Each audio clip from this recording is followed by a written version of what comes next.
This is your King Ginger, taking a break from his fake farm life to do a fake multiversal life for a while. Um, this is down in Outlands, so I'm not going to waste a whole lot of time introducing myself. Instead, let's move over to the important people. All right, I'm Nate, your D&D ringer, playing Otterkin Rogue. Treg Swiss Strike. Voice stealer.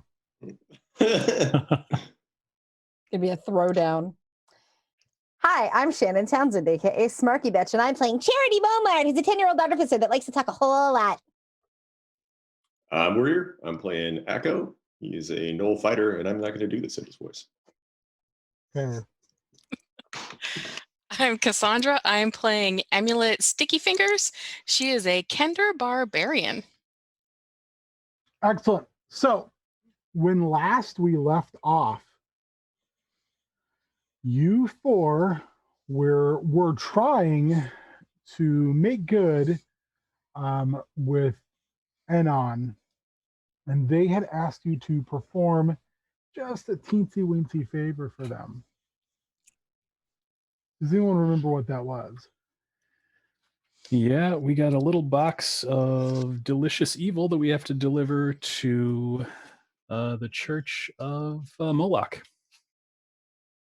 Quietly. Always quiet. I'm super quiet.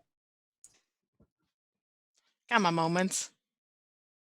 So, is there anything you want to do before you cross into the slightly foggy street, cross Lonely Street, in order to go over to Moloch's Mechanical Heart, a place of worship for the mighty Master of Hell? What time is it? Well, why do you ask? Well, is it like dark? Is it daytime? Is it? I'm just kind of curious and like Well, that's a how good much question. cover I have. It's Sigil, so Sure. there isn't really day and night because it's a city that's 360 degrees of it inside of a donut. So it's really always kind of dusky and foggy, and since there's a lot of industry, there is usually a constant haze in the air. It's very like A Christmas Carol all the time. Yes, very much so. Am I missing? I'm not missing bedtime at least, right? No, remember, this is all happening after dinner. Okay. Like I'm I didn't know if we jumped into it right away. And we were like, hey, we're here, and hey, we're now going to do this thing. If you'll remember, Anon, they were taking you back to your dormitory. They volunteered to do so, and then took you outside. And then I didn't realize that, like, hey, you have to do this favor right now. Or bed, just a little bit of light vandalism. Listen, it's fine. YOLO. Let's go. So is there anything you want to do before you four decide to trudge off into the dark? No, Echo is going to put the box of tiny rust monsters into his side pouch, so he's not just carrying it. You know. You sure you don't want me to carry it? I can carry it. I have a lot of pockets. I don't think that's a good idea. It's fine. You keep it. Not that I don't trust you, because I totally trust you. I mean, I really shouldn't trust you because I've only known you for like 2 hours. Wow, has it been like 2 hours already? I still smell really nice from that bath. Does anybody else still smell really nice from that bath? I guess so. Yeah.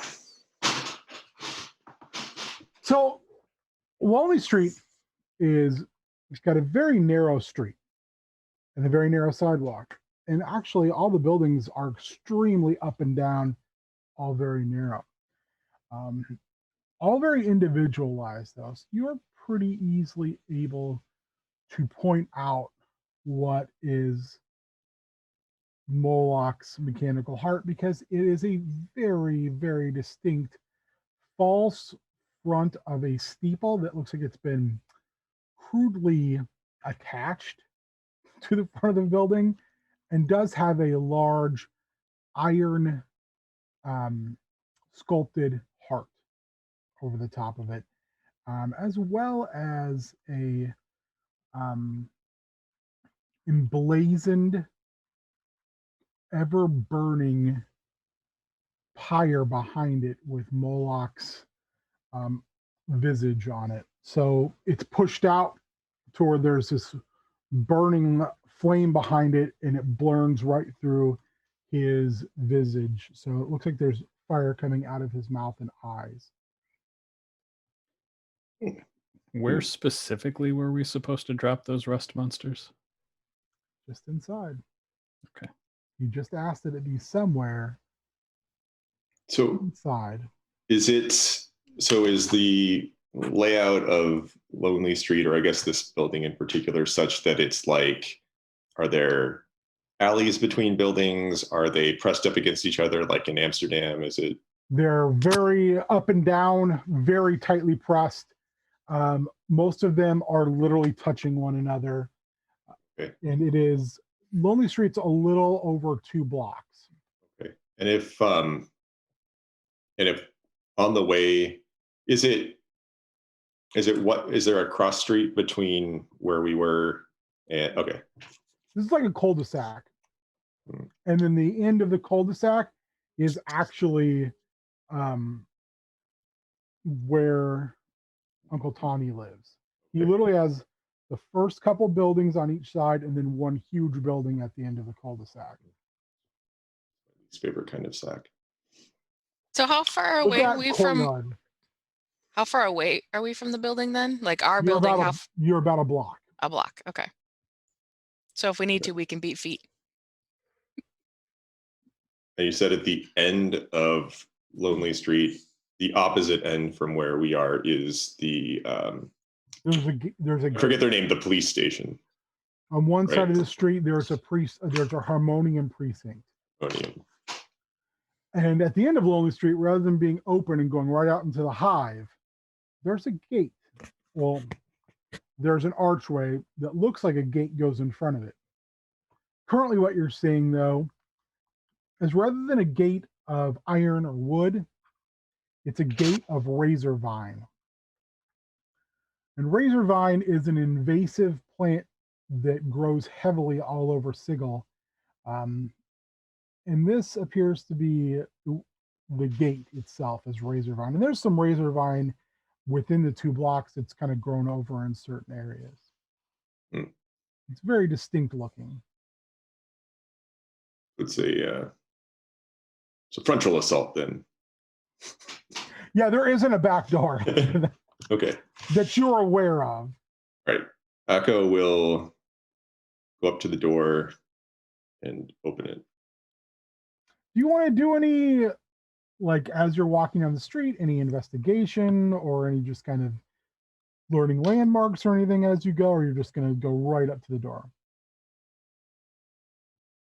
Charity's definitely going to take a look at like whatever we're passing. I feel like Akko's pretty goal oriented, but if everyone stops and mills around, he'll do it too.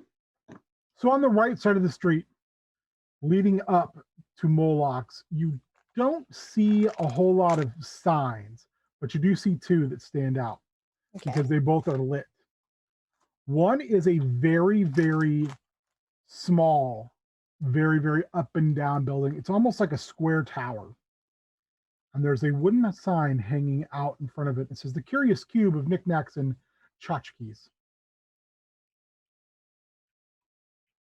And what you realize is this building looks like a cube. I want to go to there. Also a closed sign on it. But it looks to be 3 stories tall. We are coming back because that looks amazing. So on the front, there isn't a door. There is the sign and then a set of scaffolding stairwells that go up to the 3rd floor where there's another sign. 2 spots down from that is a carved into wood, a very, very nicely drawn or carved picture of an unmade bed. And you see somewhere called the Dirty Blanket Inn. Gross. Also very small. Like you most of you are used to like dwellings that have some space. This is not that. This is very, very small. Again, Hmm. Is the inn open? it looks to be there is a set of jars hanging below the sign, and they are tiny jars.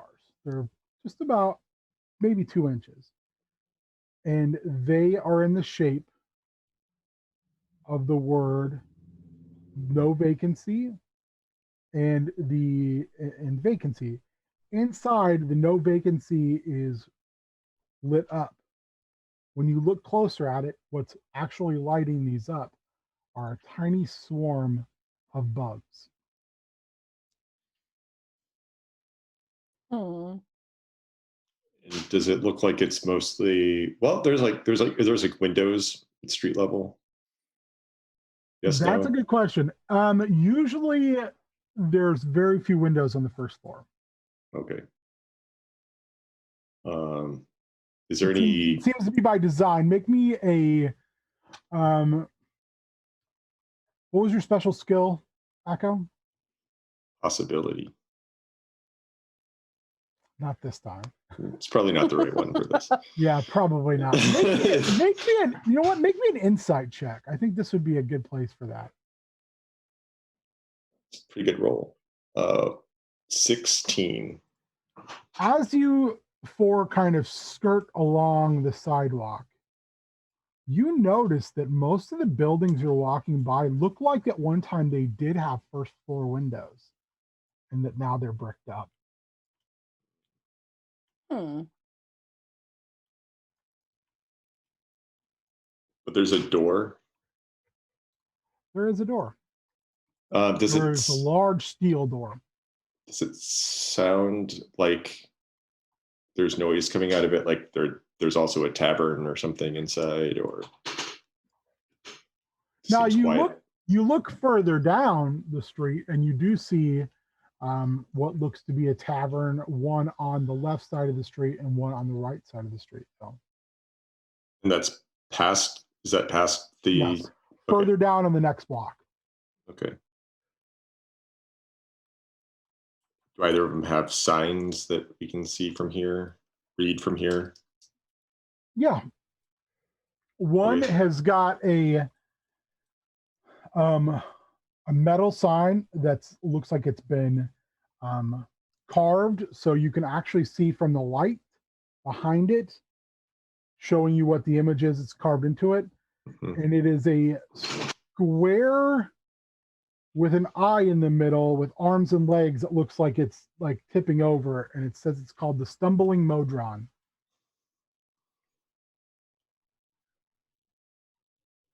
On the other side of the street, there is light pouring out of an open door, and you can hear the noise from inside of it.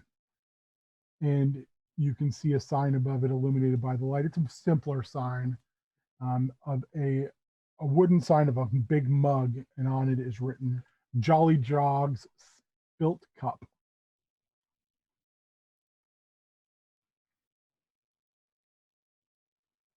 And just for point of reference, you are on the right side of the street, which is the same side as the precinct, because you can see two armored individuals standing at the precinct door.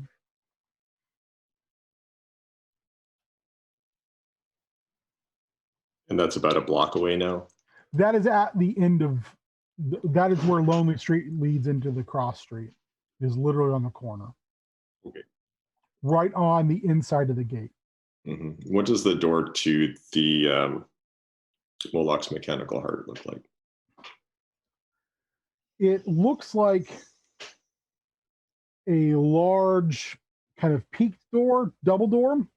Okay. And on both sides, again, in metal is carved a large coin with Moloch's face in the middle of it. The face that's on the coin look like the coin that Annan gave Echo? The two coins? Very, very, very, very similar. Okay. Probably different artist interpretation. Okay. Yeah, so Ack will stand in front and he'll open the door. Is it like saloon doors?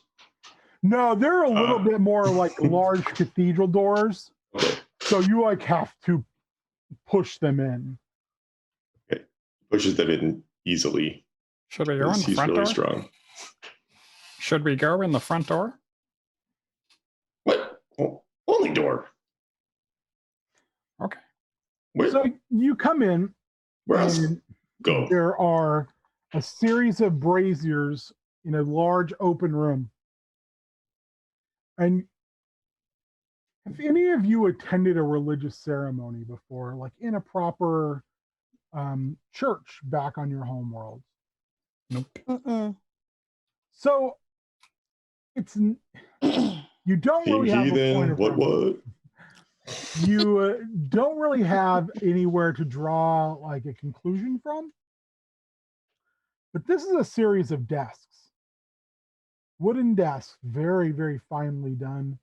And there are a myriad of individuals sitting behind their desks and people standing in a line where there's a velvet rope going up and talking to someone at each of these desks. Is there a sign on the desk like saying what like they are or what they're for? Says their names. But not like, receiving or billing or They all say recruiting. So for player perspective, think of a mortgage department in a bank. Like bullpen of low desks. So these are real nice. Yeah. And you kind of notice in the front of each of them in the wood, Moloch's face has been carved in there. In fact, the more you look around, this guy's face is everywhere. This very frightening visage is everywhere looking down. Even on the floor, it's looking up at you. And there is probably about 10 people in front of you in the queue, and most of them look pretty shabbily dressed. A few of them are itching and moving around, and you can actually see lice coming off of them, or something like lice. And at the end of this large open space, you can see a skinny tabaxi sitting behind the largest desk you've ever seen. In fact, it looks like he has to take a little bit of steps to get up into his chair. And he has a large book propped up on what looks to be like the top part of a lectern. And he's reading furiously, turning pages.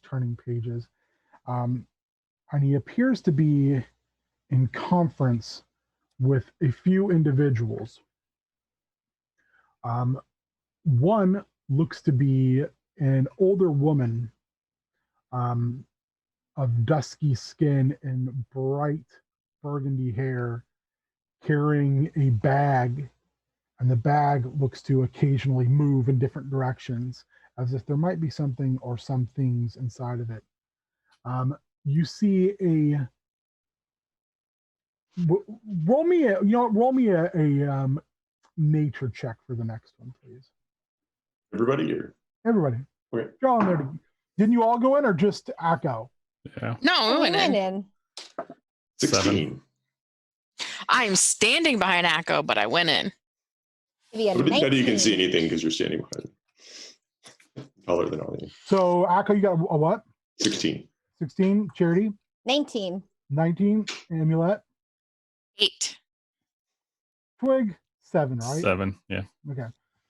So Twig and Amulet, you're kind of like just too busy looking around. I'm looking at all the things on the desks.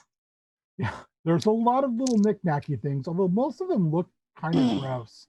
Akko, you and Charity both see this large red individual holding what looks to be some type of pike. And at first you're like, oh, is that a dragonborn?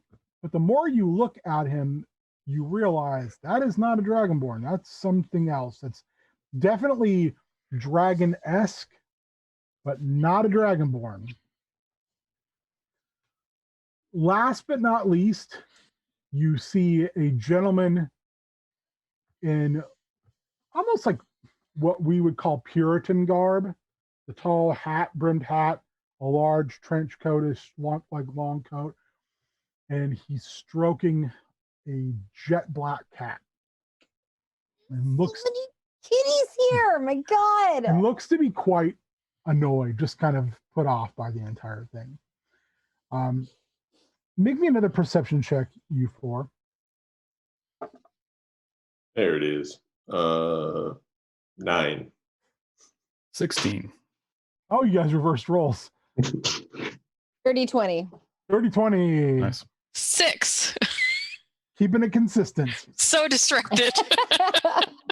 So, Twig, you watch as a tiny bug moves through the room and heads towards the large desk. And then the bug disappears. You're not sure what happened to it. It's kind of like you're looking, but you're not quite sure what's going on. Charity, what you saw was that bug hit what looks to be some type of clear field. And like a large bug zapper, it just enveloped it and there was a tiny spark. Oh. There any? Is it just the one room? Are there doors? It's a huge room. There is one door in the back. Kind of like when you're in a huge church, there's usually that one door that goes into the back area. Okay. Sure. Is the big desk in front of the door? Yeah, it's like up, like so. It's like all raised on a dais. Mm. So there's not like a large statue of Moloch anywhere?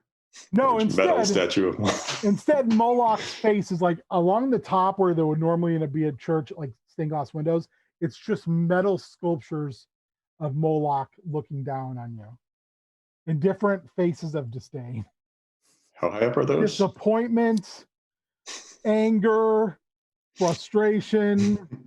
None of the faces look happy, but they're all the same face. So the church is narrow, but it's tall, so they're probably a good 30 feet up.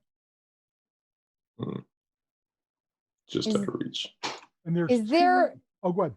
no, I was going to say, is there a public bathroom at all?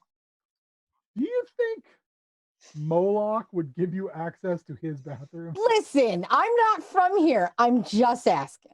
The answer is no. Damn I feel it. like if you put your name in his book, and he might let you go. Maybe there's an employee bathroom. Part of your hell is not being able to use the That sounds terrible. Just pee forever. Or Never it stops. could be that there's a bathroom and it's real gross. It's never clean. There's just one nasty, nasty bathroom. It's the worst out damn spot curse of all time. Ugh. So there's literally a row of desks on each side, and they're very tight together. So you can see when people go and sit in these chairs and talk to these people, there's no privacy. Not to mention if they try to scoot their seat back, they're bumping into the person. So they're forced to like lean up on the desk like this to talk. And it's very awkward. Whereas the people behind the desk actually have a little bit of space. This whole room just feels uncomfortable. Can we Is- hear any of the I'm sorry. Can we hear any of the conversations going on? Would you like to try? I would very much like to. Make me that perception check. 15. You can catch the kind of hushed talks of the two very rough characters in front of you. And they're whispering in low voices about how, no, this is the way out. No more living in the cage. I'm gonna give them the slip. Then we'll have enough jink to go do whatever we want. Sure, we'll have to head to Avernus eventually, but it's worth it. Better than living here in the hive. I mean, one thing about Joke is at least he's forced to be honest. These folks look real bad. Like their clothes are tatters. They're covered in weeks worth of filth. Their bodies are pretty emaciated. Like they've been living maybe off the stuff that's living on them. And this is sort of all four of your first look at maybe what poverty looks like here. Because we're in the open house, it's real nice.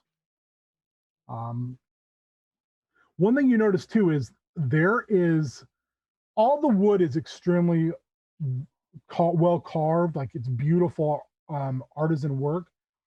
But within the wood, the harder you look, the more you just see the faces of different beings of different races, all in agony.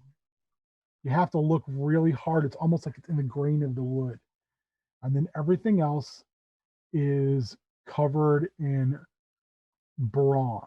It's this melted and sculpted bronze covering on a lot of the different wood. And it all has very harsh angles to it.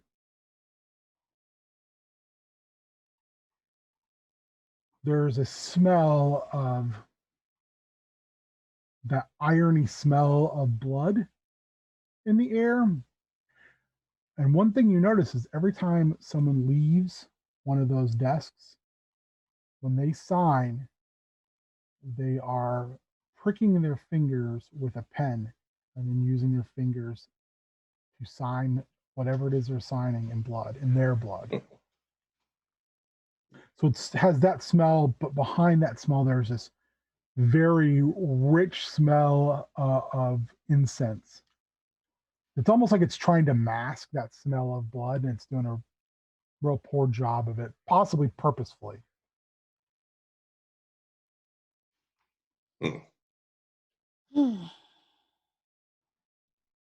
So as you're, oh, go ahead.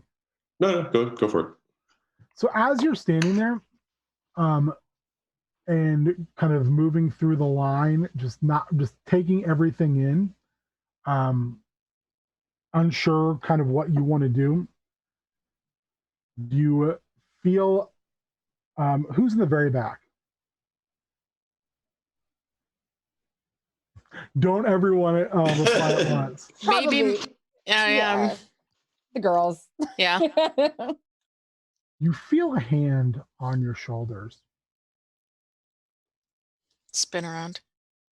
Right round, baby, right round. Yeah. Yes. Always to the right. Behind you is what looks to be a woman, or someone with extremely feminine features. A light purple skin with hard purple lines above the eyes, on the chin. They're wearing like what looks to be some type of harness on their large billowing garb that has metal wings on the back of it, very short, almost ornamental wings. And her hair pulled back into a tight, like bun on top. And she looks down and she just looks at you both and says, "Little ones, what are you doing here? This is not for you. You should leave now."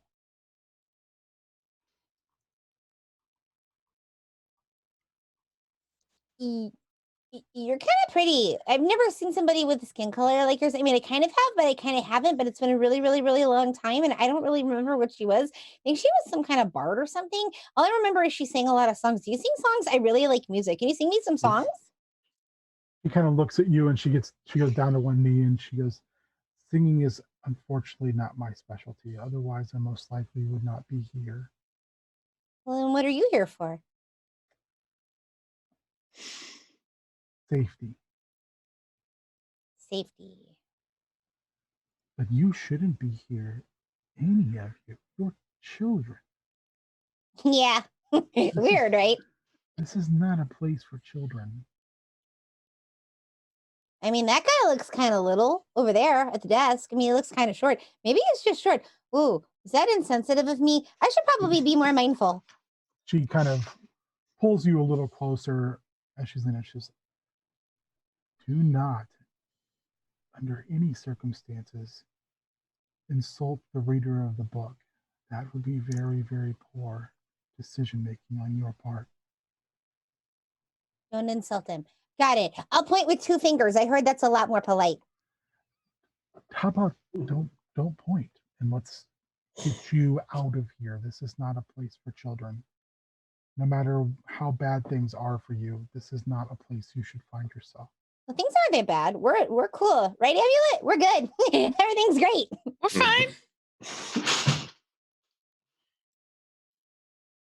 Then why are you here to sign your name to the book? That makes no sense. I'm not here to sign the book. I don't want to sign. No. Did you want to sign the book? We're not signing the book. I don't want to sign the book. Are you going to sign the book? No. You're not. Yeah, you're not. She's not going to sign the book. I'm not going to sign the book. No. No. What? She looks extremely confused. And you guys are being completely honest, correct? Not Yeah. signing the book. So she looks completely befuddled. The line continues to move as 2 more people walk through. There's only about 6 people in front of you at this point. And she's looking behind, and a couple other folks come in. An ogre and a goblin. The ogre is taking up a lot of space. So you realize at this point, going out the door is going to be a lot of excuse me's, pardon me's. And she's kind of starting to look a little frantic.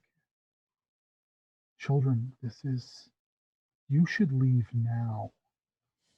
If you're not here to put your name in Moloch's book, then you have absolutely no place here. Sure. Cool. Hold that thought. She's gonna kind of like skirt her way up to the boys a little bit. And just like On his shoulder, on the elbow. yeah, like on his furry elbow. Yeah. Since they both have furry elbows. she tries in the most charity way possible to be very like quiet about it, but like it's not her forte. So she's just kind of like, they're gonna try and make us sign the book. I don't think you want to sign the book. Maybe like ixnay on the ukbe. Okay. Nope. No sign. Okay, maybe we could leave. But when you turn around and start talking to Charity, you notice that talking to Amulet on one knee is a female of very light purplish skin color with the dark purple lines. One thing I didn't mention before, her eyes have no iris. They're just white. Dope. Is she as dirty as everyone else? Actually, the thing you notice is the only thing dirty on her is where her knees would be on her gown. And you also notice, make me a perception check, Amulet. Hopefully my rules will turn around. Oh, that's better. 17. You do notice as well is, so her sleeves are like 3/4 sleeves, and you look like when she leans down, you can check up her arm, and she's obviously has a recently poorly stitched wound. She like like a gash. not bleeding out through her clothing though, is she? Mm-hmm. This wound looks to be like maybe like a day or 2 old.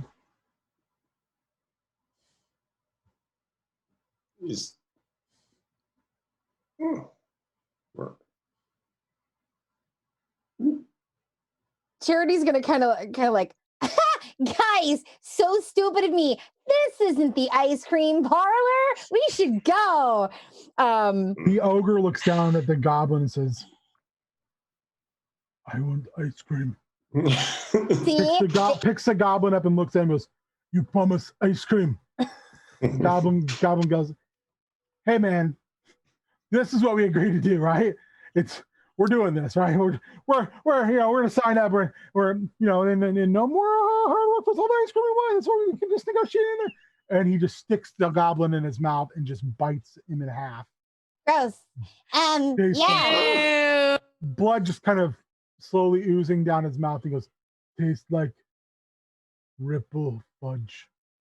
Until like one leg is hanging out of his mouth and he's just slowly chewing.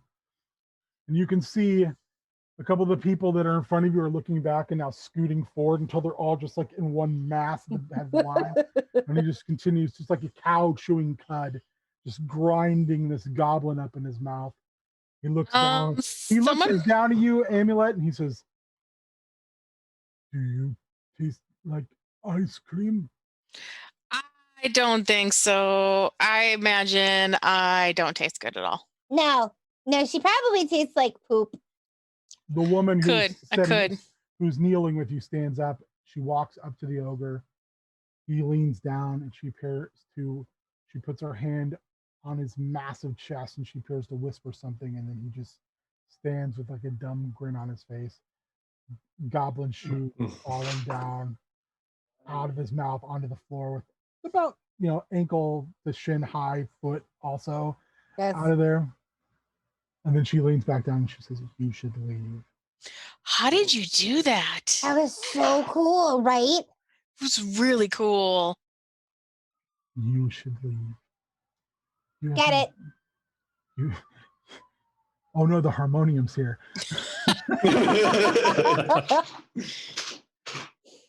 She looks at you and she said, "This is not a place for you. This is a terrible place. Yeah. This is the last stop for desperate people." Got it. We're gonna go. She kind of like walks up to her and just puts one hand on her arm, and she's gonna cast Cure Wounds to try and fix her boo-boo. Aw. And she'll just kind of smile up at her after she does so. And she just starts like walking towards the door. She's not gonna look at like the ick happening either. Make me a wisdom saving throw. Oh, shnikes. Oh, that's gonna be bad. No. That is a 10. It's not terrible, but it ain't good. You are overwhelmed with images that your tiny brain cannot comprehend. Oh, great. These are things that you at your age don't quite understand, but none of them look good. And Calculus. they happen very fast. Like it's like you're getting inundated with like a slideshow moving so fast you can't register the images. All you can register is like the emotion behind them, and you take 3 radiant damage. Oof. Man, that's like half your hit points.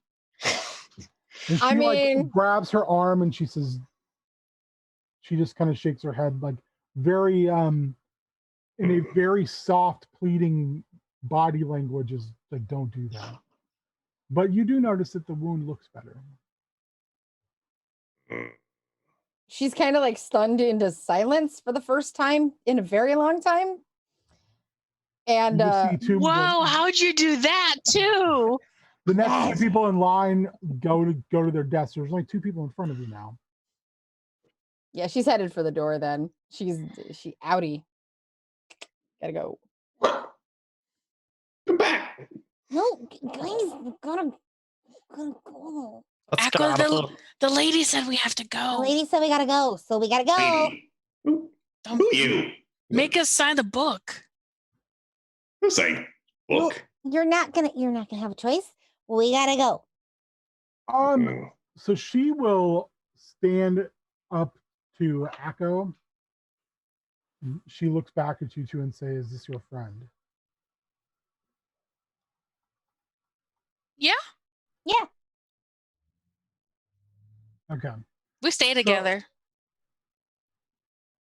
I would like. She steps to Akko, and I would like you to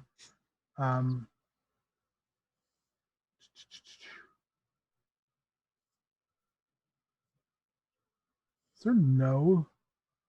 Huh, okay. Make me a charisma. No, you know what? I take that back. You don't need to make me any save. She gently touches your arm, and you can feel like all the fur on your back of your neck, on your arms, everything stands up. And she looks at you and she says, "You should leave." Did she step in? She stepped in front of me now, right? Yeah. She's Okay. to the side of Akko.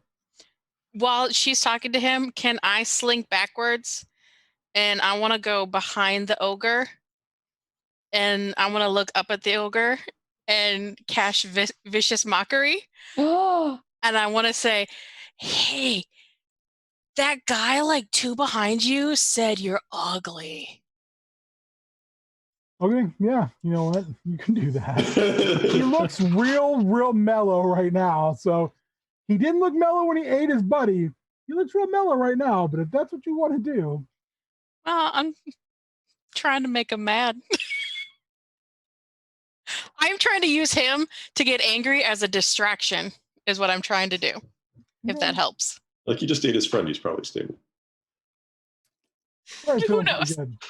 but he's Well- adventurous. Like, what if he wants to find out about the other freaking, 30 flavors standing in Been this time? insulted. He's been insulted. So he makes a wisdom saving throw. Oh, Oh no, that ain't gonna go good.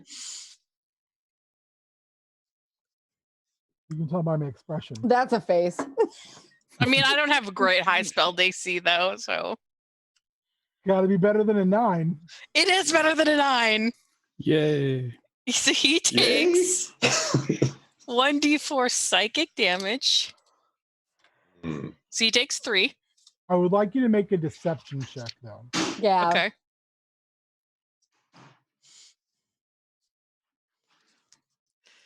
Fingers crossed. I rolled a 17 and I have a 2, so 19. He looks behind him, and there's no one there. Oh, I thought you said there were several people in line. Yeah, in front of you, I thought you said behind us too. and he assumes the person ran out the door, Oh, good. and he comes barreling out of the door, almost breaking the doors off the hinges, screaming into the street. I want to go up to the door and be like, "Oh my God, guys, fight!" Everyone Fight! stops and looks. I'm trying to do a bar clear. Fight! A lot of the people behind desks who are writing look at you like, what are Oh, look at the fight! It's a big ogre and it's a little guy. It's super fun. Make me another deception check. Can I help? Can I assist? You can assist. If Awesome. you're trained, you can assist. Well, I rolled a 14 on the first one, and I rolled a 13 on the second one. So I got a 16 still. Most of the rank and file folks who are signing, they're just eager to sign and get whatever it is they came for. Most of the people that are there to take their signatures, they seem to be like, okay, we see this all the time. However, Damn it. definitely the people behind the field and a few in front of the field, like the closest to the field, all kind of look. You can see them kind of look at you odd. And a few of them start to get up, say, "Oh, excuse me momentarily. Take this time to read this pamphlet about all the works of Moloch." And But you've decided to go to hell. and it's not a pamphlet. You look at it and it's like a book that's chained to each table, and they push it across with audible sighs because it's very, very large, and looks like it's got metal covers on it. And they're very, very similar garbs also reach to their desks, and they pull out what look to be maces, and they start heading towards the door. So not towards me, though. Towards the door. No, towards where Well, you are. Like, are they coming to me, or do they look like they have You're an not intent to go at the door? because they look intent on keeping ruckuses out. At that point, the woman kind of herds you all together and starts to usher you out. She looks at you, Akko, and she says, wouldn't it be a much better idea to be outside? To be away from here? Is it like a magic thing? Yeah. Okay, then he will do it. It's not like it's forceful, it's just kind of a... Like a suggestion. Possibly, yeah.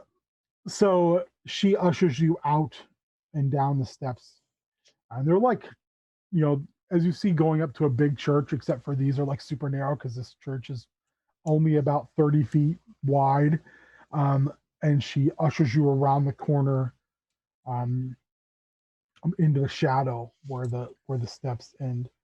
And you see as 5 individuals walk out carrying maces, and there's an ogre in the street yelling and screaming about, you know, who said Rog's stupid?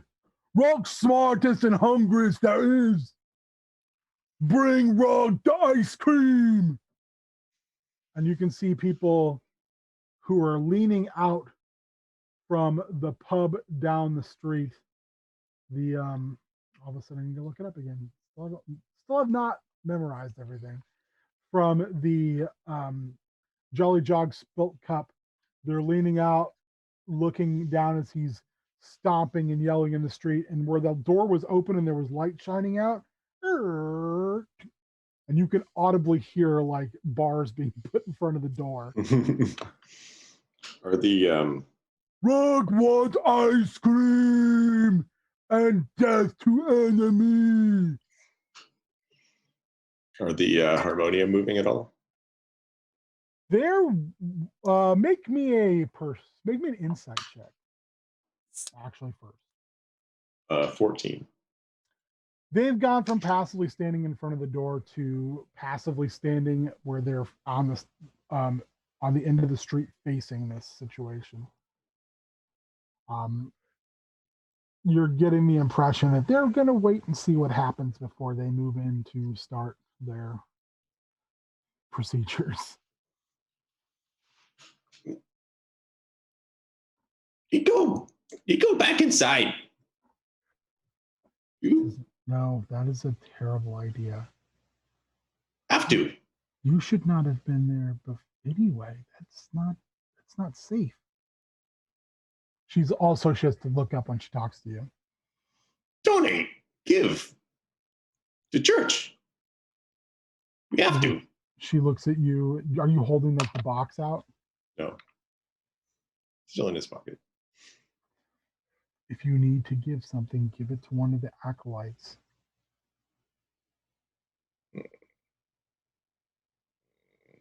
That is not a place for you to be. She kind of looks and she almost like she's having an epiphany at the same time. And she says that maybe that's not a place for any of us. Yeah, I mean, if you say that book is really crappy, you probably don't want to go in there either. Maybe.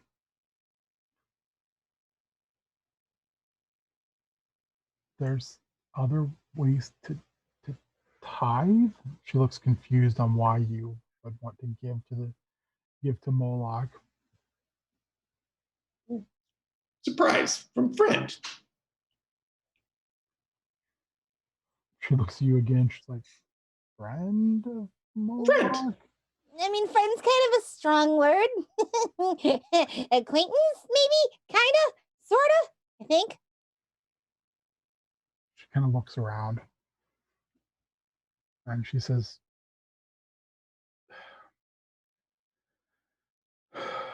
just come with me. She walks you across the street. You see that the we're not going to call them acolytes. We're going to call them interns.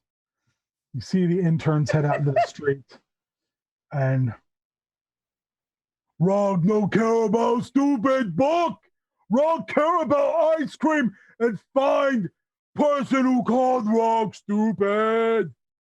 And they're just like, Mr. Rog, if you'd like to come back inside now, I'm sure we can facilitate you getting some ice cream, as well as finding the one who has wronged you. Then it's part of it, he just slaps one of them all the way across the street, and they like tumble in the broken physics style and crash into a wall.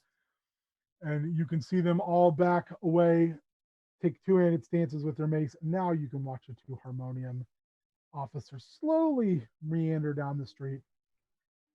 And she says, "Hold my hand in a line."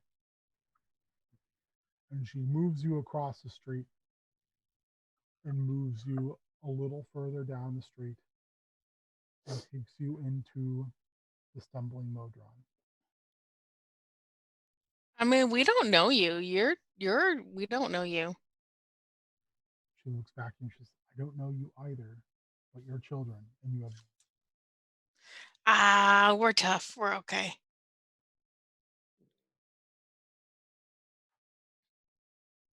Talk like that never ends well. At least let me give you something to eat or drink before you go back to wherever you came from, but away from there. Dinner. Oh, we had some food. Yeah, I'm still pretty full from dinner. Mm-hmm. She looks at you for like, "Oh my God." Then she turns and she goes, "What are you doing here? The street's closed off. It's after bells. You're on Lonely Street and you're heading into a recruitment office for the Blood War." The what? She slowly puts her hand to her head for a second. She's like, This is not my problem. I do not know why I'm doing this." And then she takes a couple of steps away from you with her back turned, and then she takes a large sigh and she turns around. She says, "Where do you live?" Ooh. Don't tell. Stranger. I mean, we're kind of from all over the place. "Where do you stay now?" Down the road. And then she looks at Akko as well and she says, "My name is Bliss. Now we're not strangers." I think it was the open house. Her eyes get kind of large for a second. She kind of looks around and she's, "Oh. Why were you down then at Moloch's chapel?" Already tell. Gift. Surprise. Like birthday. She looks at Akko again. She says, "Who asked you to give a gift to Moloch?" Friend. So this is not your gift to Moloch. This is someone else asking you to do this. Echo nods. He looks a little exasperated, like, how is she not getting this? She looks at the four of you and she sits down as you pat the curbing as if asking you to sit down.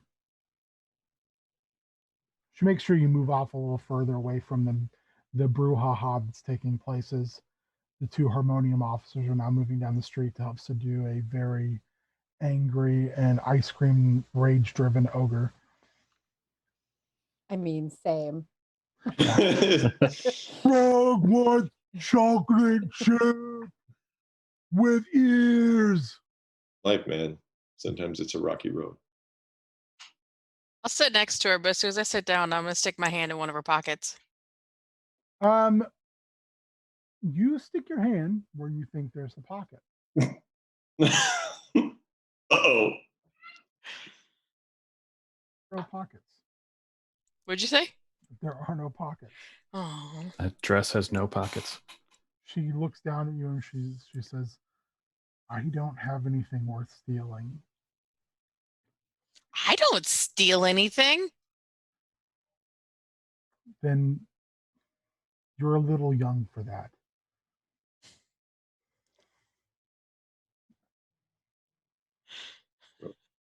She takes her hand. I'm just confused. I'm She like, just- I don't even know what she's talking about. She pats the top of it and she says, I How just about like we the just- touch of your fabric. how about we just keep our hands to ourselves for now? What is your name? I don't know you. My parents said, I introduced myself, so you know me. I just don't know you. I mean, I know your name, but that's not me knowing you. She looks kind of befuddled by all of your hardcore stranger danger, as especially where she found you. Maybe let's been around the block of each. Hey, I was on a job. There's no stranger danger when you're on the job. Nah, it's totally cool. I'm Charity. Hello, Charity. My name is Bliss. Hi. Echo. He Hello, Echo. like seems to like kind of notice her eyes for the first time. Scissor blank too. As this getting to know you, meet cute is happening, you're seeing bodies in the background thrown all over the place, screaming. I'm glad I could start a war. I love the visual. Rog being stabbed repetitively as he screams about ice cream and bites an arm off someone. And then you hear the words, "Stop in the name of the law," and everyone freezes. And she leans down to you and she says, "Do not move. Stay right here. Make sure that you don't do anything." You watch as the ogre and the 3 remaining interns are all frozen. Not frozen by ice, but their bodies are completely rigid. And these 2 officers use very interesting sets of manacles. I forcefully put these individuals' body and legs and arms in positions to manacle them. And then you hear a word in a language you do not speak spoken, and they all just kind of come to and are escorted down towards the building at the end of the street by the gate.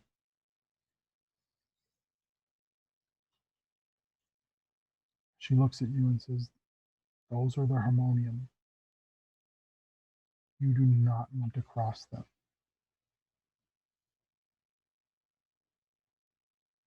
Good to know.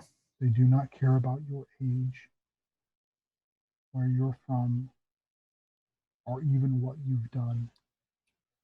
Especially here in the hive, they're just waiting for you to break the law so they can take you. Who put sand in their buttholes? Unfortunately, all of them have sand in their buttholes. They need to wash better. Like, really?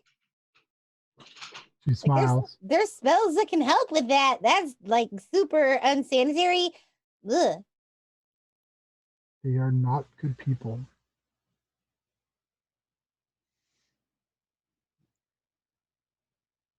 So, you were bringing a gift.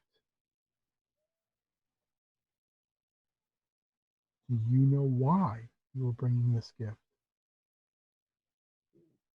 Church. Bad. She kind of looks down for a moment. She says, "Yes, it's a bad place."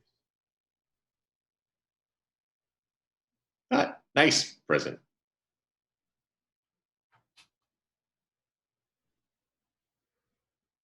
It's a nice present. Not nice present. Her eyes kind of go wide for a moment, and they're actually, when they go wide like that, you can see like almost a sheen of radiance behind them. And she says, oh, children, no, that is a even worse idea. If those people knew you did something to their church, to their recruitment office, they would come for you. And they're worse than the harmonium. So how do we do it in a way that they can't know? She kind of smiles like this exasperated smile. And she says, how about you don't do it? Okay, but how about we do, though? She just kind of looks exasperated for a second. And then she goes rigid and she falls forward on top of you. Make me a perception check. That's going to be a 15. All of you can make me a perception check, actually. 10. Ooh, 21. 13. She goes down and you see in the back of her dress what looks to be two little wounds. And you look up and flying in the air are two winged little humanoids with long barbed tails that are laughing.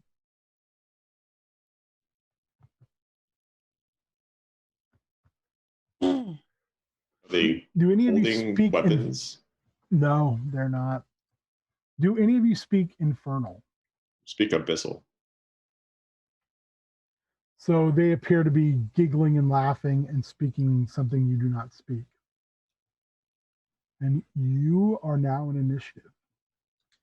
No. Hail to the gnaw. With the little flying things? No, with the lady who got knocked out, her initiative is 0. It's going to be really easy. Love easy. That's an 18 for Echo. Who's going to track initiative? I'll do it. Okay. They're going in 21.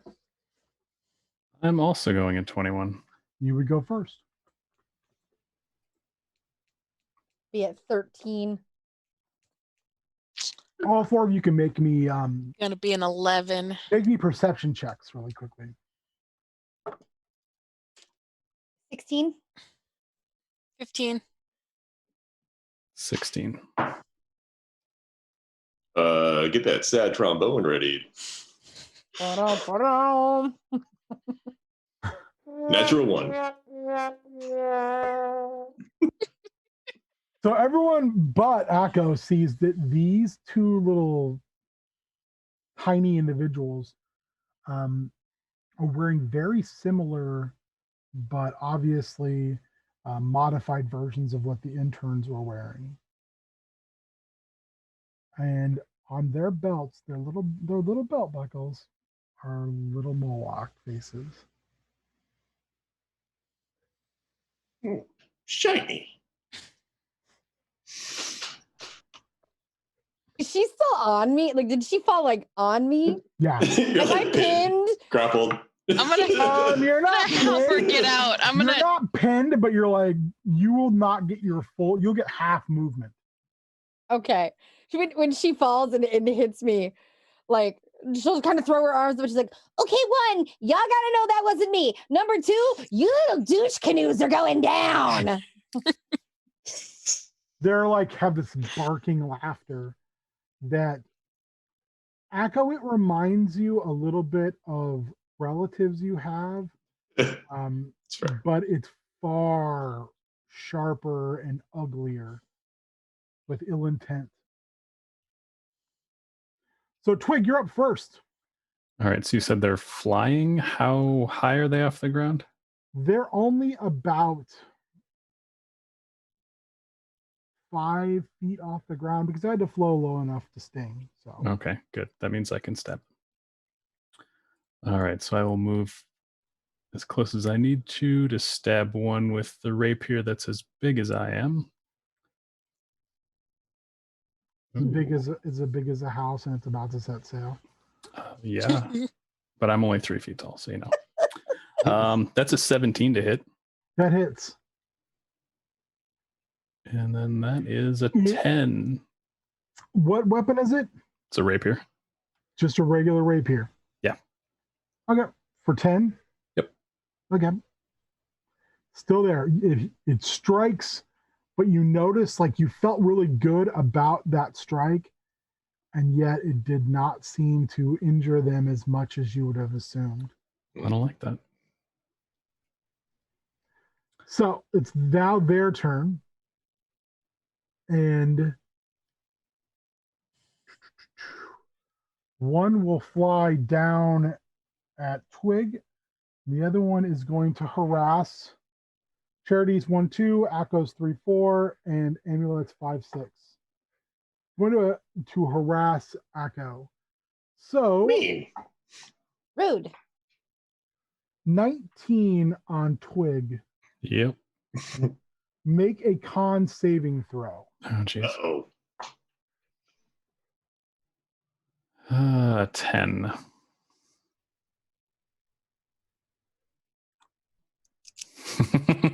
Take 6 piercing. No. Oh, all right. Oh, that's Jesus. not good. Don't Oh, say hell no. and. You got real lucky. 3 poison. Okay, I'm just gonna fall over. I rolled absolutely minimum damage on the poison. That's all you needed. Yeah, I don't think that's real lucky when we're first level, Ben. Yeah. On Akko, does a 14 hit. No. Okay. Eat So- shit. It flies down and it swings itself, and its little barbed tail comes swinging out, and you pull back, and it goes right through your hair, and you can see a glistening of almost translucent green liquid Gross. in your hair, and that you know that if that would have pierced you, you would have been in bad shape. Just shampooed.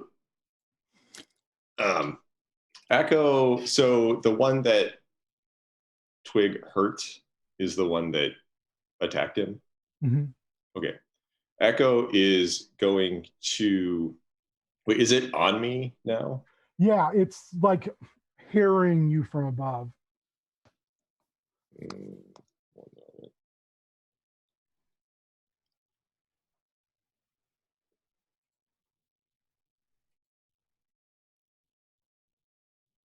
So wait, we're all right next to each other, right? Yeah. So Akko, The other one is in your threat range, so you could attack either one. Akko can use his reaction to make an attack on the one that attacked Twig. Okay, that's fine. So he's going to do that. He is probably going to miss. But let's see. Oh, it's 14. That hits. The armor class is pretty low. Great. He's going to swing with his battle axe, one-handed. He's got a shield. Oh, that is 15 slashing damage. It's just a regular axe, right? It's a regular battle axe. Okay, so this thing is kind of seething as it hovers over Twig's fallen body and starts to eye up Charity and Amulet. It doesn't get a very long look at the axe that cuts it in half. As it turns to look and goes, "Oh crap!" It says it in comment, and it literally just cuts it right in half. And its little body goes in 2 different directions. Okay. So I have The a other one question. goes, "Barry, Eat you shit, Barry. son of a bitch!" in common. Oh, I didn't do it on my turn. Shoot. Okay. Knowles can go crazy and bite things if they kill something, but he can only do it on his turn. Akko will then kind of twist around and just chop at the other one. That's a 19 to hit. That is, oh man, max damage again. That's 15 slashing damage. It takes it and it hits it in one of its wings and across his body, and it's kind of struggling to stay afloat, but it's still there. Akko will back up a little bit to, well, Akko's just going to put himself between Twig and. You are Yeah. already between them as best you could be because this thing is flying, so it could move around. But you're in a position to defend Twig, yes. So is that so? And they were at a table. Were we at a table? We're sitting on the curb. No, you're on the curb. You never. Oh, we're on the curb. Oh, we're We're outside. outside. Okay, sorry, thought we were outside. Okay, never mind. Then I'm good. Yep. I'm not sure who's next. Oh, it's Charity.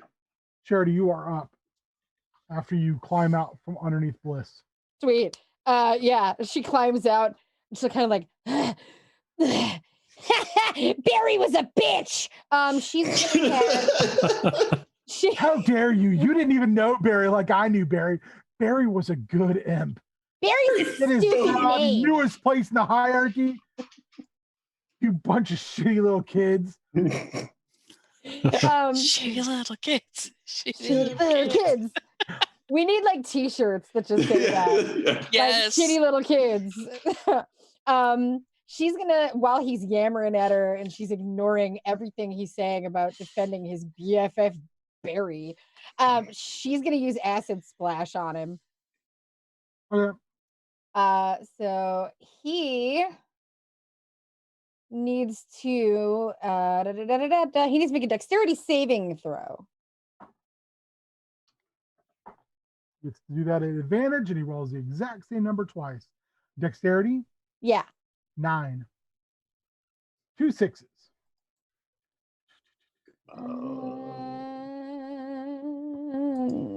Did you do more than 3? Let's see. Nope. Oh, that's a ringer right there. Jake Yeah. is still there. Did you say Jake? Jake is still there. From State Farm. Yes. Is he wearing khakis? No, but he's wearing a sweet intern outfit that's been sized down for an imp. Well, he sounds hideous. He's like, his wing that was chopped by Akko is now melting in an acidic goo and falling off. He's like, "By Molochs, short shorts, why? You children suck." He's having problems staying aloft. And he's just like, his eyes are like now humongous, like this was picking the wrong fight. Amulet, that leaves you at the top Yeah. of the top. I'm gonna step up and try to baseball swing it with my hoopak. Batter up. Batter up. Oh, that's amazing. I got a dirty 20. That's No, good. wait, that's 23 actually. It's 23. Did you do more than 3 points? Yeah. I did 6 damage. So he's like regretting his current life decisions on the prime material are in Sigil, which technically isn't the prime material plane. And he's like, you Barry will be back. Barry, and he sees right at the corner of his eye your hoopak swinging like a baseball bat as you swing for the fences. And he goes, "I'll be back." And you crack him, and his tiny little body goes tumbling through the air, hits the scaffolding area of, let me find that name again, because names are hard. The Curious Cube of knickknacks and tchotchkes, where it now hangs dripping from the scaffold stairwell before falling off, hitting the ground, and poofing in a slimy brimstone odor. And you look, and Barry also is now just a gooey pile of stankiness. You leave my friends alone. Just gonna say it like she did everything. I was gonna run over to Twig. Well, I guess turn around and kneel down next to Twig since he was right there, and like shake him. Wake up! Now. He looks at Charity because he saw her cast the spell, right? Yeah. Yeah. Oh, you help. I can only do it once. I go just kind of like deadpan stares at her. She's gonna Really? start digging around. She's gonna start digging around in the pocket of her little waist apron that she's always wearing. Oh. And she starts digging and doesn't find anything. She just keeps digging, and like it goes all the way to her elbow. Like it looks like she's way down there. And she just starts pulling things out, looking for anything that's gonna help. There's like gears get flung in one direction, a half-eaten freaking piece of candy, some what look like Orbeez. She's just like leaving shit on the sidewalk, like everywhere. Trying to find anything that'll help. Amulet and Akko make me perception check. Charity, you can do so at disadvantage.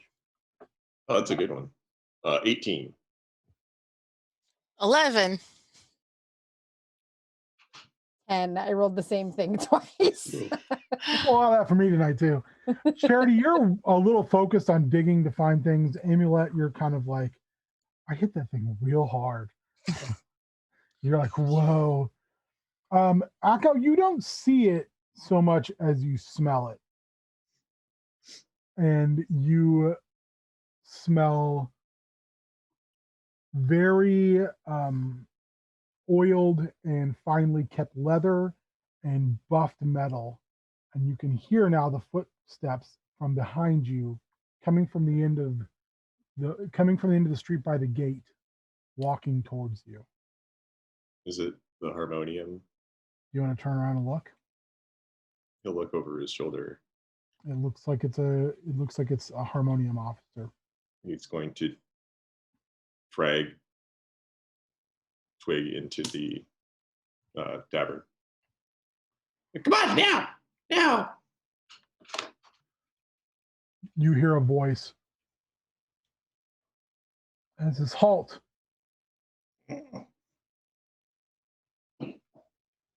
But this So not voice making is- many of his own decisions today. No, you aren't magically affected at all. Oh, And this voice was coming from the opposite direction. then the harmonium. And you see another harmonium officer walk out. No. And he's very close. And he looks extremely similar to the person coming your way. And he says, I've got this. The other one kind of stops. And he kind of shakes his head. Okay. If you need any assistance, says, of course. And the other officer turns around and walks back. The one that was coming from the area of the open house stares down at you, looks directly at you and winks. And he says, my, oh my, the trouble you children get into. He looks down at the woman on the curb. He says, well, We didn't do that. We didn't do that. It's not what we agreed to.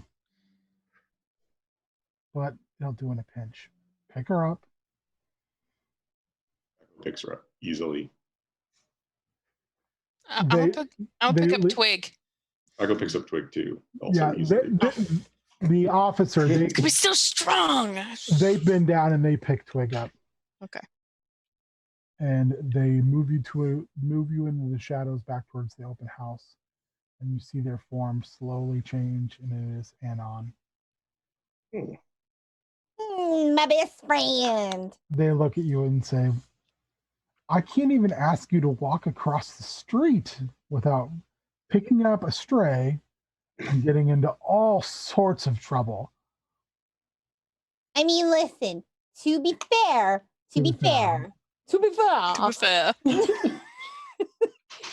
like, to be fair, we weren't like clear on the whole scenario thing, and like maybe that's on me. I could ask more questions. I probably should ask a lot of questions. I was just really interested in you. Charity. But like, what? Charity, my girl. We can talk about this tomorrow. It's late. And if your uncle finds out that I have helped you dig around in the streets, he's going to be very unhappy with you. Not with me, but with you for it. Okay, but like this wasn't this you? Wasn't like this like it wasn't her. It wasn't Charity. One thing you're going to learn over time is it's never me. And once you learn that, you're going to learn that it's never you either. Oh, I got it. Yeah. She doesn't get it. She's like, It's like the image of her like and winking a whole bunch. Mhm. He Just says, the whole way. he looks over at the two imp stains and says, I am impressed. Not with how you handled what we agreed to, because you all have the subtlety of a hammer to the face. But at this point, he's opening Twig's mouth and pouring a purplish concoction down, and he holds his mouth and his nose shut as he's continuing to talk. But that is no small. And you, Twig, Let me at him! Let me at him! you get 3 hit points back. You don't feel very well, but you get 3 hit points back. You're like sputtering and coughing. And then he looks at you and he goes, what do we do with this one? hey, make us stop. I'm It's sorry, really Uncle. her Lady, fault. It's make her us fault. stop. We leave her. I mean, she helped us. They'll find her on the street in the morning. You know, if she's still alive, they can help her. Otherwise, it's just another person in Sigil. No one cares. No, I mean, she was nice to us. She like made sure that like we didn't get hurt, and she was trying to be really, really cool. And I think she was gonna help us. And then those 2 little a-holes decided to do something to her, and we had nothing to do with that. They were just being jerks. She was trying to be nice, and she was trying to help us, and it wasn't really her fault. So like, we are not leaving her on the street. No. So that's 1 vote. What do the rest of you say? Echo's literally holding her and not letting go. I agree with Charity. Yep, this should help. Good. Then that's a lesson to be learned. If someone helps you, then it sounds as if you've decided you'll help them. Is that correct? Yep. Didn't we say earlier that everything comes with a cost? Mhm. He comes over to Akko, or they come over to Akko, where Bliss is hanging, and he seems to be checking to see if they're even still alive. He says, this one's not even alive. What? I don't think. But everything comes with a cost, children. Do you want to pay that cost? What's the cost? You don't get to know ahead of time, Twig. Why You not? decide to pay, or you decide it's not worth it. That's the lesson to be learned here. You're not always going to know the lay of the land or the cost of your deeds before you do them. You have to have faith in what you're doing and knowing that it's right, or at least that it's justified. So if you're going to make the decision to help this person, then are you willing to pay that cost? I think we should. Just pulls a coin off of his shirt. Pulls it up too. Is that a D6, Akko? Mm-hmm. 5.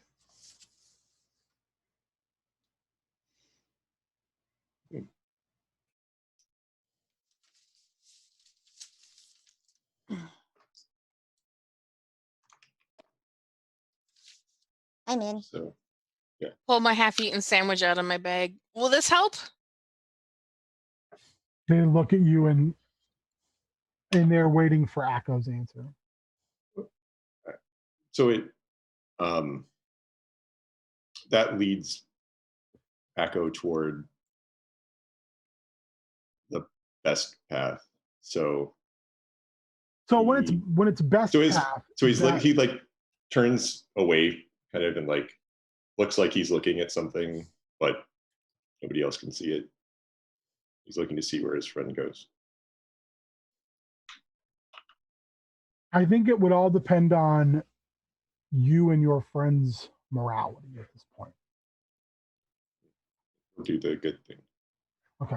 So your friend goes up and puts their hand towards Bliss on your shoulder. Yeah. Hey. Okay. That's what you all have decided. And they lead you into the courtyard.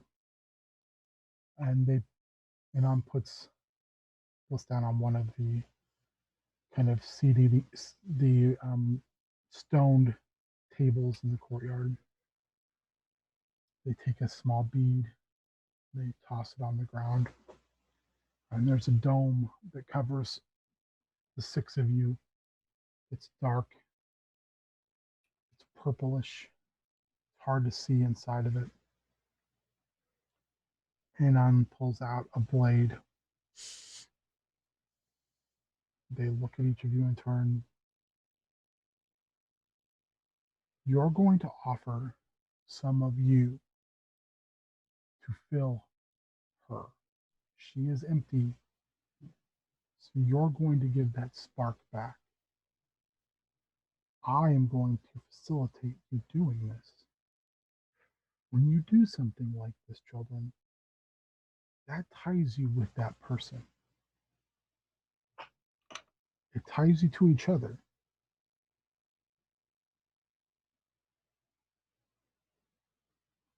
Are you still okay with this? Yeah. Give. Put your hands out, please. Puts his hand out. He runs his blade across each of your hands in kind of a, or they run their blade across each of your hands in kind of a flourish. They toss their knife up, spread their arms, and Anon speaks in a language you don't fully understand.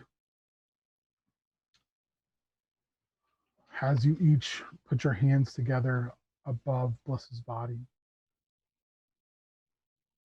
I want you each to roll a d6, treat it as a d3, please.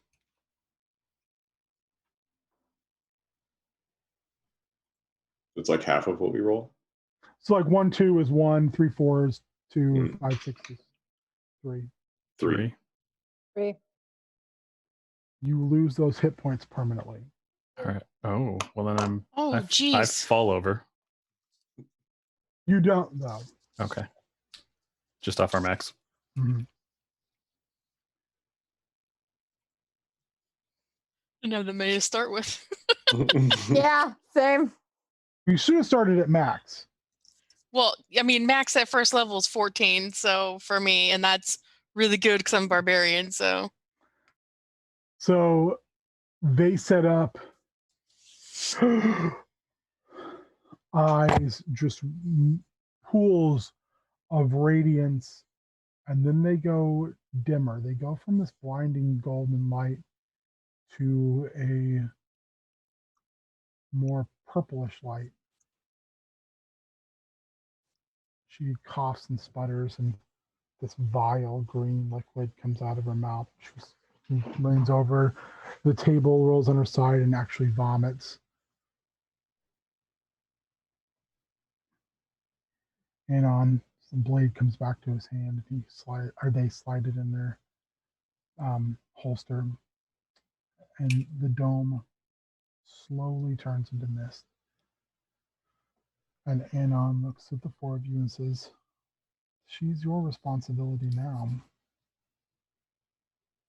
I can let your uncle know that you've picked up a stray, and I'll make sure that there's not huge backlash. But this is something that we have to learn this lesson.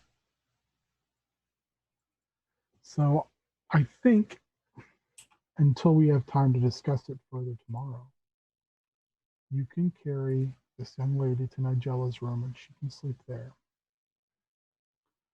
Tomorrow before I leave, I'll make sure that she has a proper room."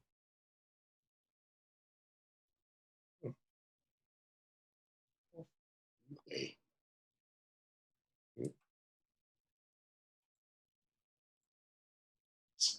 Still need deliver a present. Akko, I think you did a wonderful job attempting to deliver my little gift. But unfortunately, I don't think you were quite ready yet. I overestimated how much guile you four had. What I also underestimated, though, was how much raw power you four possess, as well as how much heart. So while I'm disappointed you were unable to do what we agreed upon, I am very, very proud to see you take steps in another direction. Remember, I am not your uncle. He has different interests. But I am more than happy to be your teacher, should you choose that avenue. But I think I've kept all of you up late enough for tonight. They reach into a pouch and they pull out 4 things that look like they're wrapped in paper, and they hand each of you one of them. Eat up. You've more than earned it. Inside are little, very expertly crafted pies, like pasty pies. And on top of them, they have a very odd symbol that's been cut into them before that they were cooked, so it is a lowered area. Eat. Echo eats his pie. My sandwich back in my pocket and eat the pie. You're back to your now new full hit points. You mean like anyone who's hurt? Yeah, anyone's hurt. So just me. Echo just like tosses the pie up into the air. It's like One bite. Anon then walks you all back to your room. Leans down above each of you to tell you goodnight. And when they do that, each of you swears that Anon, when they do that, that they look like someone you care about, like their shape changes so they look like a friend or a family member for that brief moment.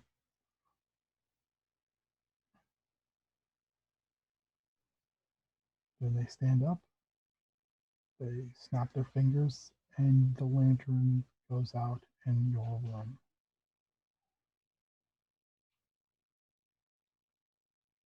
In the morning, you're awoke by the footsteps of Ms. Broom walking in loudly. She looks at all 4 of you in that very meticulous fashion. Why does it smell like brimstone? You children were very quiet last night. I don't smell brimstone. What does that smell like? She walks over to Twig. She sits on the edge of your bed. She says, "Now, Twig, you wouldn't be telling me something that's not true, would you? No, I don't really know what it smells like. Can you smell the air now?" Oh, can I? Have I lost my sense of smell? Is this one of the things that has happened to me? Yep. Wasn't that pie, man? So I rolled a 9. You 4 smell an awful lot like what? Well, you were out, so yeah, you're like, I don't know what this smell is, but this is a weird smell. You other 3, though, recognize the smells kind of like what those imp stains smelled like after you obliterated them. didn't. Oh, I'm sorry. Big dinner. I hate that I'm going to ask this. Can I make because this is totally something she would do. Can I try to make a performance check so she can fart on command and like try to convince them that like it's something completely different? Just don't fail. Because you're betting the farm, Oh, you could lose the deed. this is absolutely the dumbest thing I've ever done in my life. Oh man. Oh That's gonna be a 10. You might have to go to the restroom and do a little bit of cleanup, but you got the results you were looking for. She's like still like laying in bed, like she hasn't completely gotten up, and she's just like, That was me. Sorry.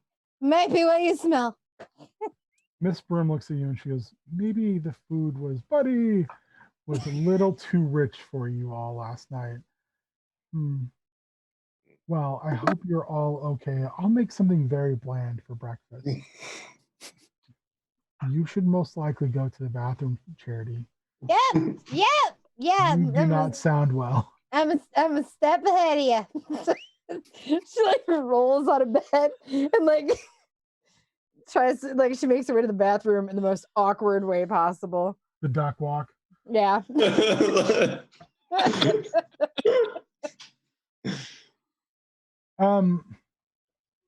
So Miss Broom tells you have about 15 minutes and then your food will be prepared. As soon as she leaves, Anon steps around the corner, peeks their head in, and just looks at the three of you who are in the room and just goes,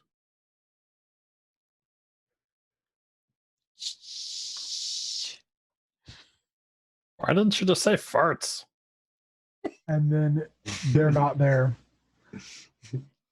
Who knew brimstone smelled like farts? Charity comes back in and she's just like, I panicked. I just panicked. I mean, it kind of works. She didn't know it worked. Yeah, like it worked. She didn't know. So Ryan's getting beat up by his cat. I know. you head downstairs, and the only person who's eating with you would be Anon and Bliss. You just see Lady Morma leaving the kitchen area in a huff, and she moves by the four of you and she says, remember, children, tardiness is no excuse. I expect to see you in under an hour for the beginning of your lessons. Yes, While she's talking, she like slithers her massive form around you, the four of you. She's big. She's just this massive snake with a woman's head covered in jewelry and very regal. And when she talks to you, she makes sure that she's taller than even Akko. So when she speaks, she's speaking down in a very commanding way. Like gets up on his tiptoes. Still not tall enough. Like she makes sure she's bigger than you.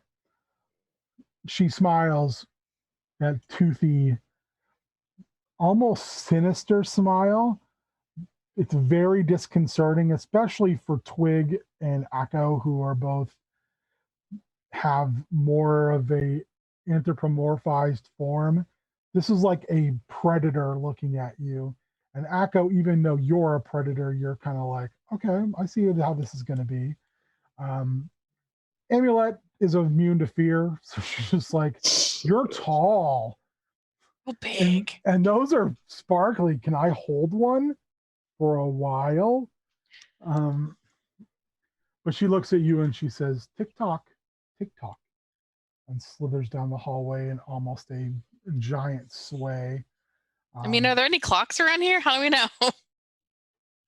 That's not her problem. Can't tell by the sun. Can't. I believe someone in your group has a time-telling device that doubles as a small mechanical creature. If only you knew how to tell time. There's the rub. Lesson 1. The worst thing is I never learned how to read. Time.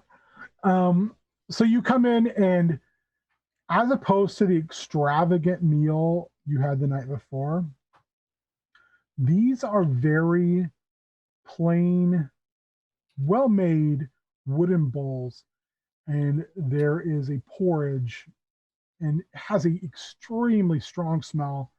And around it, there is some bottles that seem to be filled with different liquids, as well as some tiny jars with different things in them. Miss Broom makes sure you're all sitting down. She comes up to Charity, and she does the hand to the back of her hand to your head, like she's feeling your temperature, which her hand's really cold because it's metal. And you're kind of like, can you even feel that? So she makes sure all of you are seated. She brings you, again, that very sweet juice, as well as making sure your bowls are filled. And then she goes off to possibly deal with something else. You look across, and Bliss looks terrified. Also, make me a perception check, please. 13. 10. 7. So all of you are just kind of like, what's up? So It's good food, isn't it? Akko, you realize it's very subtle, but her skin hue in all of its places, including her eyes, has darkened a few shades. So that light purple is now a darker purple, and the ones on her chin, the lines going through her eyes, these are almost to the color of black. They're so dark. Her hair color has changed. Everything, that radiance that comes from her eyes is darker. Anon looks at everyone and he says, so I promised you a conversation before I left today. So I've talked to your uncle. It's one reason he's not here. Let's put it this way, he's miffed. But I have secured a place for your friend to stay here in the open house.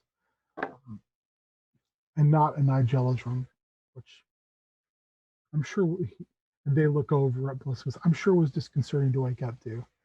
Sly smile across their face. But you 5 are now connected. They look over at Bliss. You should be thanking them because they chose to save your life.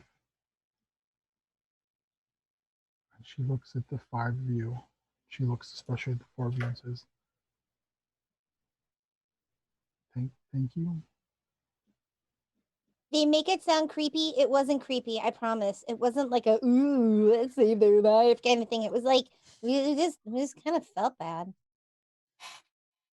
I think you have a hard time realizing that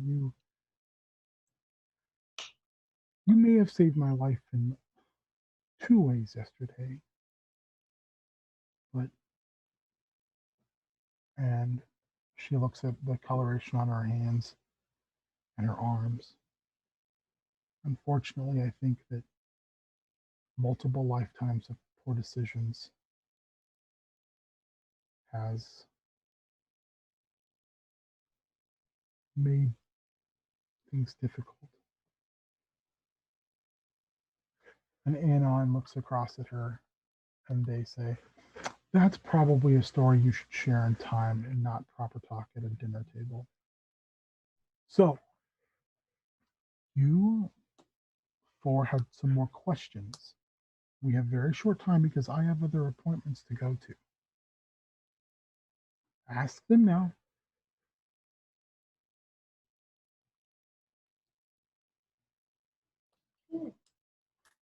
As Anon says this, they're eating relatively quickly. It was like subtly having an eating contest. Then Stare down. he's eating like just slightly faster. Did we only get what's in the bowls? No, there's Really? other like little things on the table as well. You notice when you get there that there's different thick, viscous, sweet substances and sour substances you can put on your porridge. There's also like what look to be different fruit preserves in these Sort of. jars. And So you you like, think this fruit juice is Pedialyte? ew. And do you like fruit or pastries or anything I can stuff in my pockets? Need No. snacks. Need snacks for the road. Unfortunately, Miss Broom made it really plain because of Charity's stomach issues. So she didn't give us any Dr. Berry wine elixirs? Not today. No. Smart. She had with your McElroy IBS, she decided that you should only be getting very plain food. Don't do that while she's drinking, Ben.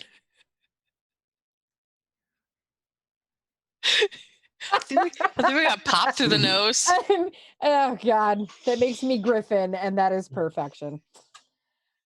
Stop pooping. My name is Sprite Pepsi. I'm absent. It's an instant. Abstinence for life. Till I die. All right. Charity is gonna look at him and be like, Okay, question. The big scary place that we went yesterday, right? Yes, Charity. Cool. Great. You didn't really tell us about like the lion situation and the book situation. And that probably would have been like good information to know before we got there. I'm just saying. So like how do you get around that? Like I was gonna ask if they had a bathroom so that like we could just like go to the bathroom and like take the thing in there, like call it a day. Cause I'm like, bathroom, like poop solves every problem, right? That would have been great. Like, I'm learning that today. yeah. Thank you for teaching me that. See, like you teach me a lesson, I teach you a lesson. We're simpatico. It's good. So, like, but here's my thing: like, how are we supposed to get around that? Because, like, we kind of stood out like a sore thumb, and I don't think that was kind of the intention. So I'm confused how you thought that was going to work. I had hoped that you would be more adept in subterfuge. I didn't take into account how young and inexperienced all of you were. And I'm not going to say are, but were, because my hope is you've learned from this. You can't look at every problem like your hammer and it's a nail. Because when you do that, all you do is hit the nail. What I'm here to teach you, if you want to learn from me, is how to get around that.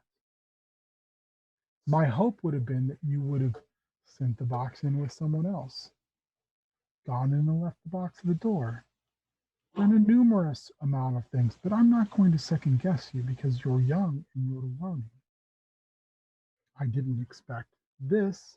And they point over to Bliss, who's still sitting there kind of like in shock. I mean, she However, does have a name. Probably should use her name and I'll call her this. Yeah. It's not very nice. in this particular case, Amulet, the less she knows of me and the less I know of her, the better it helps both of us. Does that make sense? Well, if you don't want to know her, why is she here? Because you four chose for her to be here. She could have just gone home. They smile, kind of this wry smile, and goes, not anymore. But that's not my story to tell. So one thing to take away from this is I want you four to learn something today. It's called plausible deniability. Remember what I said? Remember what I said last night? Is it's not my problem, it's your problem until you learn how to no longer make it your problem. This is part of that lesson. So when you're learning I want you to really keep this in mind. Lady Mormon can teach you all sorts of interesting facts, magic, different ways that not just Sigil work, but how the multiverse works. Klax and Vit, well,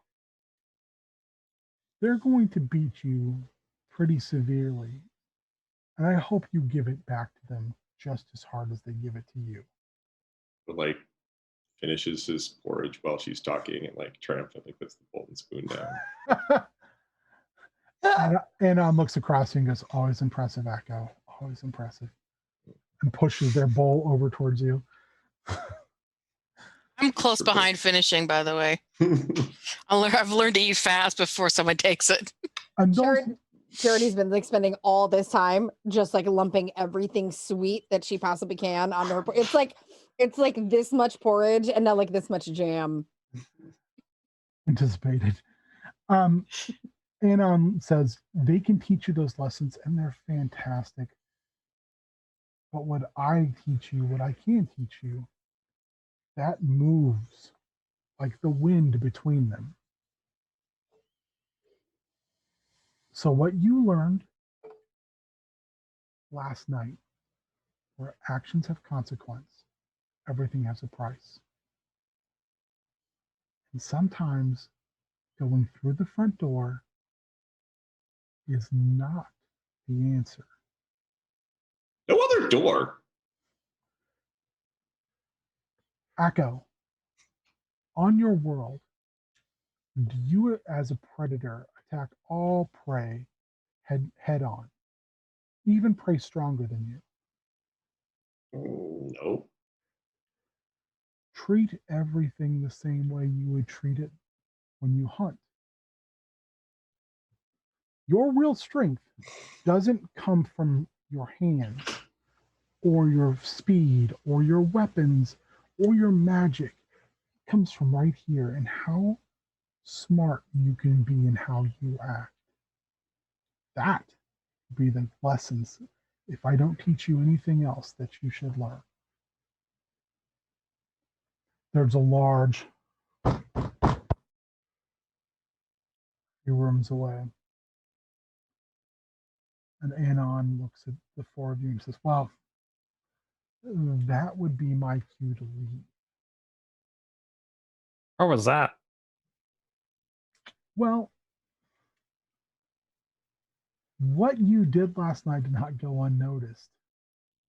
And I think that's probably people from Moloch's recruiting office looking to talk to four individuals, then looks at Bliss +1, who were there during the fracas last night. Amulet becomes like real slinky and just slides out of her chair and under the table. So this is a lesson for you to learn. And then we'll talk about it the next time I see you. Anon slips out of their chair, takes a piece of chalk, draws a door on the wall, opens it, says, ta-ta for now, and the door evaporates as they step through. That was pretty awesome. Miss Broom walks in with a slinky tabaxi in tow, not Uncle Tommy, wearing very, very, very ornate robes with a big medallion hanging down their neck and a book that looks way too big to be carried strapped around their side. And they come in and say, well, I think you were looking for me last evening. Perhaps we can talk now about your great and amazing savior, Moloch. And that's what we're in for tonight. I'm legit under the table, by the way. Like if I know there's you are. table legs, I'm like in that upper crook, like right under the thing. So you can't like, you have to like really get on the floor to see. I'm gone. You're like The whole seeing if time, any of like- the pieces of gum under the table are worth Yeah. stealing. The only thing I can imagine is you going, "Oh, that's cool," and pulling a screw out of the table. Probably, yeah. Table just suddenly collapses. All right. Well, You don't need all the screws of the table for it to stay up. Right. let's go around the table. Tell people where they can tell them who you are. Tell them where they can find you. Tell them about an important part of what you're doing during the times now. All right. Well, again, I'm Nate, your D&D ringer, playing the wonderful Twig Swift Strike. You can find me on Instagram and Twitter at Cubicle Zombie. And when I'm not here, I'm also playing D&D. Sorry, Haven't heard. on D&DDT podcast. So that's at D&DDT podcast on Twitter. Anything else you're doing right now, Nate Dogg? No, it's just D&D. There. D&D is the best, so. It's true. It's true.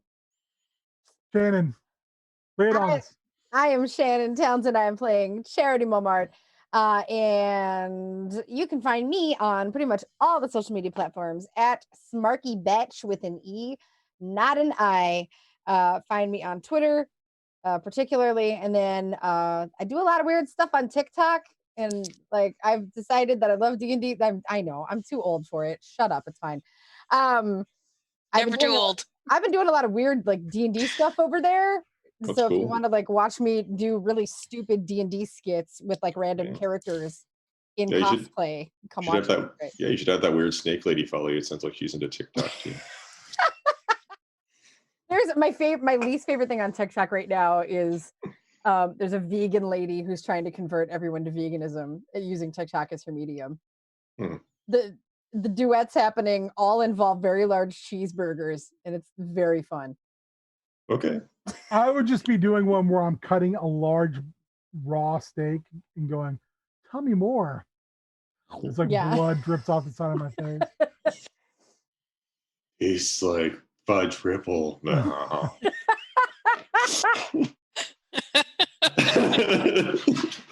So that's a thing now. It's canon. Goblins taste like fudge ripple. It's canon. Tastes like fudge ripple. Raw, at least. Cooked, it's probably totally changed. I'm Warrior. I can be found at WarriorMN on Twitter and Instagram. I also play on D&DDT along with the Ringer here. Episodes drop every Tuesday on your favorite podcasting platform, as well as dnddt.com. I also run stats for both of those shows. So typically within a couple of days of an episode, there will be a breakdown of fun stuff that happened. What else am I doing? Oh, yeah. The return of Dive Club has also happened. Dive Club was a podcast previously where a few of us hung out with local wrestling fans and personalities at local dive bars here in the Twin Cities area. It has changed to a show where we play Jackbox games. Some of us drink, some of us don't. This week on Dive Club, it's the cast of Down and Outlands. What? That's Who are those assholes? what an amazing crossover. Who would have guessed? So we will all be hanging out, playing some Jackbox games. That is at this same channel, twitch.tv/HeelTurnRadio, 7 p.m. Central Time this Friday. It's a And every hoot. Friday. It's a hoot. We're the lead-in for Clark Feldman's spooky games. It's true. That's true. Hang out afterward. You can redirect yourself over to twitch.tv/refclarkfeldman. Also a great follow. Does some cool Fall Guys stuff. Does some fun game stuff. Great guy. Also a host of Dive Club along with me. So check all of that out. And Cassandra, where are you at on social media? Everywhere, right? I am nowhere. She's a ghost. She's like, I "Fuck you mean, guys." if someone wants to come up with a real like catchy name, I'll try it. But at this point, nah. I'm here. You can find me here every other Monday. And if you really want to see puns and recipes, you can find me on Facebook. Check out Cassandra on Twitter at Sticky Fingers with 2 Z's. It's not bad. It's not bad. Man, probably taken. Ref Clark Feldman smells like a third to half as good as Jeff Cobb. That's how good he smells. Wow. Wow. I know That's that's pretty saying good. a lot. Pretty good. That's high I praise. mean, it's like a niche rating, but like Yeah. for those who get it, it carries a lot Because of weight. Jeff Cobb smells so good. He does. Yeah, but Clark doesn't make you squat to be in photos with him, so That's true. That's true. I'm your King Ginger. Squatting for It happened. photos. It happened. He was like, "You're too tall. Can you just bring it down a little bit?" Speaking of squatting, if you ever find yourself in a sticky situation, It smells like brimstone here.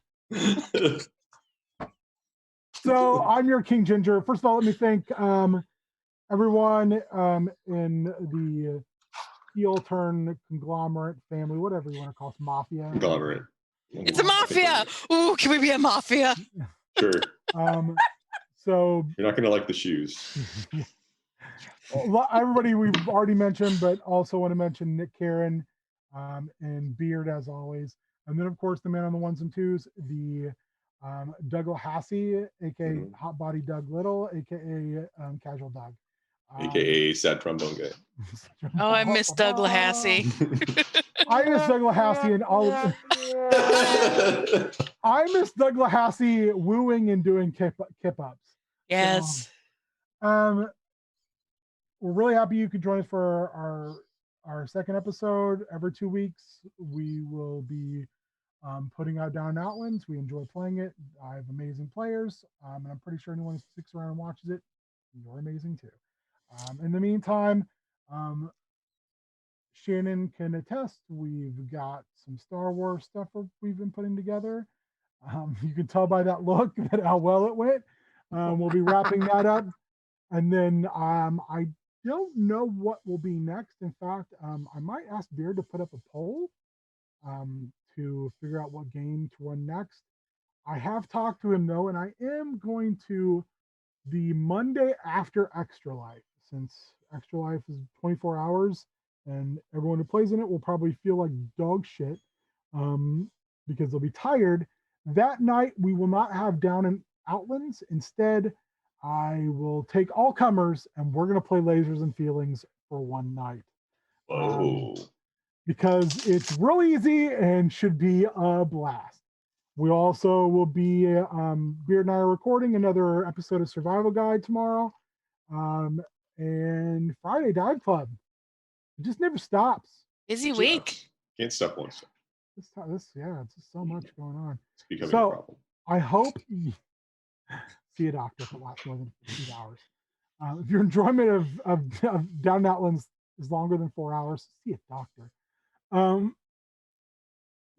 Thank you to everyone, and we've already talked about. Thank you to everyone watching, and we'll see you in 2 weeks for Cosmic Joke. Bye. Bye. Bye.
to